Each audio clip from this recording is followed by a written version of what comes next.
Moi, j'étais surpris un peu récemment par une sortie de mon cadet Macky Sall.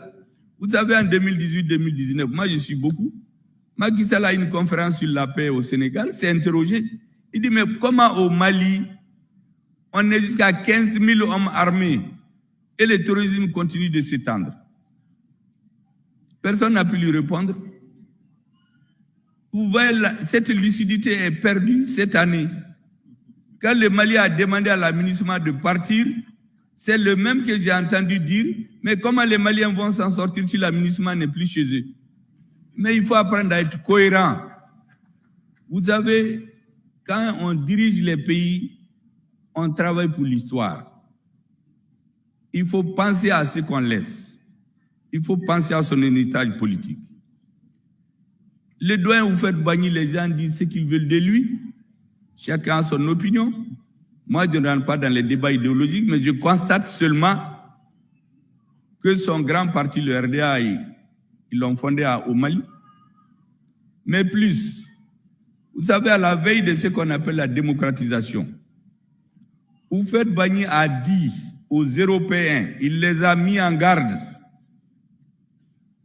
qu'ils sont en train d'exploiter l'Afrique, mais qu'un jour viendra, dans 40 ans, dans 50 ans, on est aujourd'hui peut-être à 50 ans,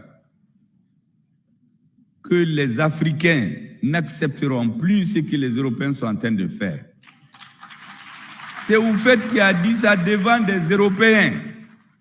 Et Houphouët leur a dit qu'un jour viendra où on discutera non de l'acier, non du prix des minerais de fer avec les Africains, mais du prix de l'acier. C'est très important. Dans tous nos pays, quand vous fouillez dans l'histoire, vous trouvez que les Africains se sont révoltés contre l'injustice. Maintenant, nous avons des nouveaux dirigeants. La jeunesse ne veut plus ce qui s'est passé par le passé. Elle n'en veut plus. Il faut changer de paradigme.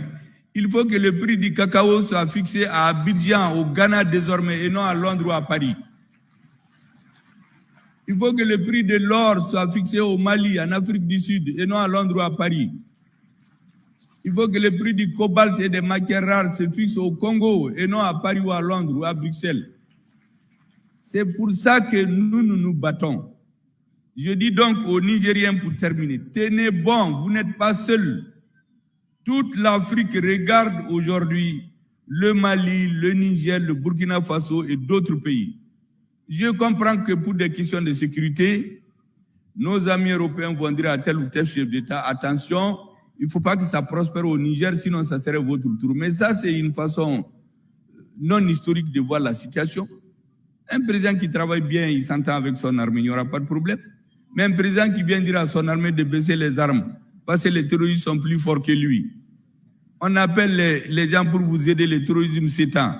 Mais l'armée est obligée de prendre ses responsabilités. Et je finis par vous dire que l'armée ne peut pas à elle seule prendre une situation en main. Il lui faut être avec son peuple. Les Nigériens sont majoritairement aujourd'hui pour le changement. Le prix de l'uranium, pourquoi on ne le fixe pas au Niger? Au lieu de prendre seulement l'uranium au partir. La Guinée, c'est un scandale géologique. Pourquoi on ne fixe pas le prix des matières premières là-bas? On vient seulement prendre dans des bateaux et aller le fixer ailleurs. Nous n'en voulons plus.